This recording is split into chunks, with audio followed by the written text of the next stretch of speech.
The movie begins with Fernando Araujo, an artist and judo instructor, living a decent but unfulfilling life. He feels that he hasn't yet found his true calling. One night, while heading home in the pouring rain, he pauses for a smoke. After finishing, he tosses the cigarette, which drifts into a sewer near the Bank of Rio. This sparks a wild idea in his mind. The next day, Fernando meets his civil engineer friend, Sebastian, and proposes the audacious plan to rob the bank. Sebastian, facing financial struggles, is intrigued but points out the plan's need for cars, tools, and money. Fernando, in search of a funder, approaches his friend Debaza, but he's also short on cash. Debaza suggests that Fernando should reach out to his thief friend, Mario. The scene cuts to Mario, effortlessly breaking into an office at night and stealing money from a safe with calm precision. His lack of concern shows that minor robberies like this are routine for him. The following day, Fernando meets Mario at a cafe to pitch his bank heist idea. Initially uninterested, Mario is convinced when Fernando assures him that if they succeed, he'll never need to steal again. Fernando then drives Mario to the bank's location, lowering a measuring tape into a manhole right outside. Together, they enter the sewers to measure the distance, and after some calculations, Fernando declares they are just 18 meters away from becoming millionaires. Later, Fernando, Mario, and Debaza gather to discuss the heist in detail. Their plan is to dig a tunnel into the bank, but there's a complication: motion sensors inside the bank. However, Fernando reassures them that the sensors detect changes in temperature, not physical movement. Fernando comes up with a clever solution to the motion sensors. He creates a suit out of a sleeping bag, which helps disguise their body temperature. However, their main challenge is figuring out how to open the bank vault. To gather more intel, the group decides to investigate further. Fernando starts by taking pictures of the bank's parking lot behind the building, then goes inside with Sebastian, who pretends to open an account while Fernando snaps photos of the foyer. Unfortunately, a security guard catches Fernando, and he is swiftly apprehended and taken to the basement for questioning. Surprisingly, this was all part of Fernando's plan. He uses the opportunity to carefully observe the safe deposit box room while the guards search his belongings. They don't find anything suspicious, as Fernando had secretly removed the memory card from his camera before being caught. After being released, Fernando and Sebastian draw the bank's floor plan based on the photos and what they remembered. Fernando then devises a plan to break into the bank from a small room nearby. The next step is to calculate the distance between the manhole and the bank. Using a bicycle, they measure the number of tire rotations to determine the exact distance. Fernando applies his knowledge of geometry to calculate the angle they need to dig to reach the bank safely. Additionally, it's revealed that the money they're planning to steal is insured, meaning the loss will fall on the bank, not individual clients, which reassures the group about their plan. That night, Fernando and his team start digging the tunnel through the sewer. The next day, they bring in Alberto to handle the getaway car. They still need a way to open 400 safety deposit boxes and initially consider using a blowtorch, but it would take too long. Instead, Fernando suggests renting a locker at another bank branch to study the lock. The following day, Mario rents a box and observes the lock. Later, he and his accomplice steal a van and, after a tense moment with the police, manage to avoid suspicion thanks to Alberto. As they continue digging, the drill breaks, frustrating Mario, who's already invested a lot. That night, Fernando reflects with his girlfriend, comparing the distant stars they see to things that seem present but are actually long gone. This sparks an idea for Fernando, and he rushes to Mario's house. He explains his new plan. The bank's security is strong for both cash thefts and tunnel heists, but it isn't designed to handle both simultaneously. Fernando suggests entering the bank during working hours when the vault is open, avoiding alarms and motion sensors. By making it look like a typical robbery, they can mislead the cops into thinking they're after cash, while the real plan is to escape through the tunnel. Mario loves the idea. On the day of the heist, the team applies glue to their fingers to hide fingerprints. Sebastian heads into the sewer while Fernando, Mario, Debaza, and Alberto enter the bank in disguise. They quickly put on masks, with Mario and Debaza taking the first floor and Fernando and Alberto securing the ground floor. Armed, they order everyone to the ground. A security guard sees this on CCTV and alerts the police.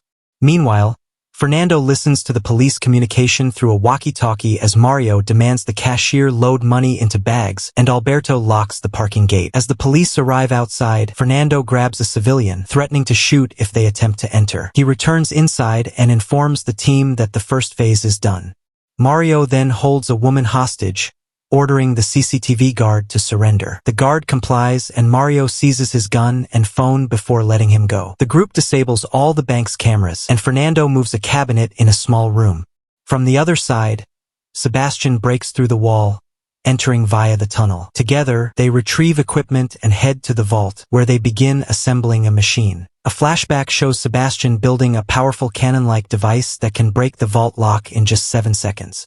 With everyone synchronizing their watches, Fernando and Sebastian start cracking open the lockers. Meanwhile, outside, the police, media, and hostages' families gather. The police captain interviews the security guard to assess the situation. As Fernando and Sebastian continue, they hear the police approaching on the roof. Mario receives a call from the police captain on the guard's phone, which he had taken earlier. A flashback shows that Fernando had anticipated the need for negotiations, so he trained Mario in handling hostage situations. In the present, Mario speaks with the captain, demanding the removal of officers from the terrace and threatening to kill civilians if not obeyed. The captain complies but secretly sends 2 snipers to a neighboring building. Mario then demands to speak with the district attorney, and the captain buys time by promising to arrange it, asking for an hour. Inside, Fernando and Sebastian continue unlocking lockers, collecting large amounts of cash, gold, and valuable items. Outside, the police assess their options. With only 2 possible entry points, the main gate and the parking lot, they conclude that the robbers are likely only after money. Later, the captain calls Mario again, urging him to surrender. He reasons that since no one has been hurt, they could face lighter sentences and even offers to help find Mario a lawyer. Mario responds to the captain, saying he will discuss surrendering with his accomplices. Meanwhile, Fernando and Sebastian continue breaking into more lockers as the police remain outside, powerless. Suddenly, an elderly hostage's phone rings, revealing it's her birthday. In a surprising turn, Mario wishes her a happy birthday, and Debaza takes a chocolate from another hostage and gives it to her. The snipers observe this unusual celebration and relay the information to the captain, who is baffled. As a gesture, Mario sets the woman free as a birthday present. He then leans against a window and tells the captain that he spent 15 years in prison, stating he'll only surrender if the district attorney guarantees a light sentence. The captain orders the sniper to hold fire, and Mario moves away from the window, revealing that he was testing whether the police would shoot him. Soon, the district attorney arrives to speak with Mario. However, Mario begins hurling insults at him and refuses to negotiate. Instead, he demands to speak with his lawyer. When the captain asks for the lawyer's contact information, Mario gives him the phone number of a hostage, tricking the authorities once again. Mario changes his voice and pretends to be the hostage's lawyer, buying more time for the group. He then moves all the hostages to the first floor while Fernando and the others begin transporting their loot through the tunnel. Mario turns off his phone, raising suspicion for the captain, who soon notices a manhole and realizes the burglars have an alternate escape plan. Meanwhile, Fernando and his crew load the loot onto boats. In a flashback, it's revealed that all their weapons were just toys, as Fernando didn't want to hurt anyone. After stashing the weapons in the vault, Mario leaves the hostages and joins Fernando in the hidden room. As the hostages begin calling their loved ones, the captain sends a team into the sewer and another into the bank. Fernando and Mario swiftly clear the tunnel evidence and hop onto the boat. A flashback shows that Fernando had anticipated the police discovering the sewer, so they built a dam to raise the water level. This allows them to escape in the opposite direction using a motorboat, leaving no trace behind. Meanwhile, the captain reaches the small room and discovers the tunnel entrance, but a fake bomb blocks his path. Realizing both the bomb and weapons are fake, he's too late, as the thieves have already escaped. Fernando and his crew flee in their getaway vehicle, destroy their equipment, and regroup at Alberto's house to divide the loot equally. Months later, the group enjoys their new lives until Alberto's wife catches him cheating. Furious, she reports him to the police, exposing him as one of the bank robbers. One by one, the thieves are arrested. 7 months later, Fernando is released from prison and picked up by Mario in a luxury car. It's revealed that Fernando had planned for the possibility of getting caught by using toy weapons, ensuring they wouldn't harm anyone and would receive lighter sentences. Additionally, they kept a large portion of the loot, as the bank didn't keep official records of the items stored in the safety deposit boxes. The bank estimated that $25 million in cash and jewelry was stolen, but the police only recovered $1.17 million and 8 kilograms of jewelry. Without official records of the locker contents, the criminals were only lightly punished, essentially getting away with the heist.